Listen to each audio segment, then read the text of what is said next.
আসসালামু আলাইকুম।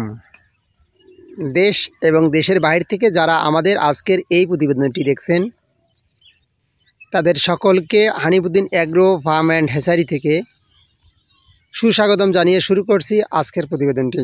আজকের প্রতিবেদনটি হলো বন্যা আসার পূর্বে যে ঘাসগুলো বৃষ্টির পানি আটকা পড়ে সে ঘাসগুলো গারলের জন্য কতটুকু উপযোগী। সম্মানিত ভিউয়ার, আপনারা দেখতে পাচ্ছেন গারলের চরণভূমির একটি দৃশ্য। আপনারা দেখতে পাচ্ছেন গারল দুবা ঘাস খাদ্য হিসেবে গ্রহণ করছে। এই ঘাসের জমিটি বৃষ্টির পানি আটকা পড়েছিল, যদিও বেলে মাটি অথবা বেলে দোআঁশ পানি 2-4 দিন থাকার পর এই স্থান থেকে পানি শুকায় গিয়েছে অথবা পানি এখন আর নেই এবং প্রখর রৌদ্র। এই রৌদ্রে এই ঘাসগুলো পুনরায় হালকা কিছু ময়লা হলেও তাজা এবং সুন্দর আছে এবং কোনো ধরনের নষ্ট বা গন্ধ হয়নি, যার কারণে এই ঘাসগুলো খাদ্য হিসাবে গ্রহণ করাতে পারবো ইনশাল্লাহ। যদিও হালকা ময়লা দুবা ঘাসগুলোর মধ্যে হয়েছে, হলেও এই ঘাসগুলো দীর্ঘদিন পানিতে ডুবেনি, অল্প কিছুদিন ডুবেছিল এবং পানি এখন আর নেই এবং প্রখর রৌদ্রে ঘাসগুলো আবার পুনরায় তাজা হয়ে উঠেছে এবং কোনো ঘাস এখান থেকে মরেনি। এই ঘাসগুলো অবশ্যই গারলকে খাওয়া যাবে। এ সম্বন্ধে অনেক ভাই আমার কাছে জানতে চেয়েছিলেন আসলে এই ঘাসগুলো গারলের জন্য কতটুকু উপযোগী। এই ঘাসগুলো বন্যার পানিতে ডুবন্ত নয়। বন্যার পানিতে যে ঘাসগুলো দীর্ঘ সময় ডুবে থাকে এবং নষ্ট হয়ে যায়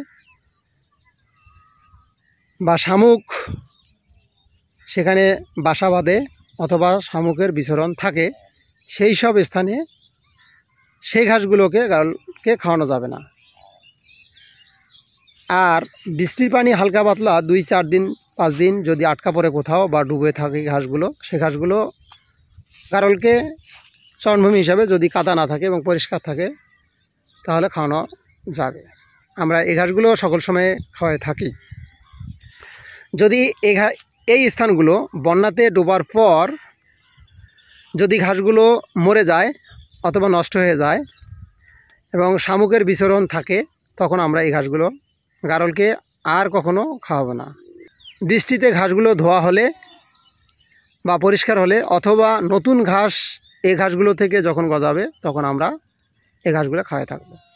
আপনারা দেখতে পাচ্ছেন এই ঘাসগুলোতে অনেক ময়লা জমে আছে, তারপরেও কোনো একটি ঘাসও মরেনি এবং পানি অল্প কিছুদিন এখানে আটকা পড়েছিল বৃষ্টির পানি। আর আমার গারলগুলো খাদ্য হিসাবে এই ঘাসগুলো কত সুন্দরভাবে গ্রহণ করছে তা বাস্তবে দেখতে পাচ্ছেন আপনারা যদি গারলের চরণভূমি সঠিকভাবে নির্বাচন না করতে পারেন এবং উদ্ভিদ অথবা যে কোনো উদ্ভিদেই খাক না কেন সে উদ্ভিদগুলো অবশ্যই নির্বাচন করতে হবে যে গারলের জন্য উপযোগী কিনা। অবশ্যই গারলের উপযোগী উদ্ভিদ সেটি যে কোনো উদ্ভিদ হতে পারে, গারলকে খাওয়ানো যাবে। তবে যেহেতু এখন বর্ষাকাল, অবশ্যই 2 মাসের মধ্যে গারলকে এ ধরনের ঘাস খাওয়ালে কৃমির ডোজ করাতে হবে, কারণ শামুকের বিচরণ এখন এই বর্ষাকালে বেশি। আর পাশাপাশি যে ভ্যাকসিনগুলো গারলকে করার কথা সেই ভ্যাকসিনগুলো অবশ্যই করে রাখতে হবে, তাহলে গারল এই বর্ষাকালে সুস্থ সবল থাকবে ইনশাল্লাহ। এই পাশের জমিগুলোতে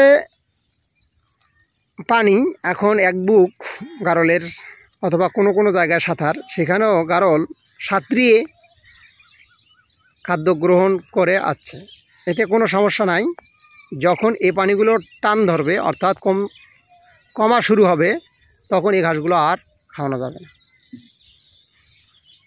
তাই আশা করি আমাদেরকে যে ভাইয়েরা প্রশ্ন করেছিলেন যে হালকা বৃষ্টিতে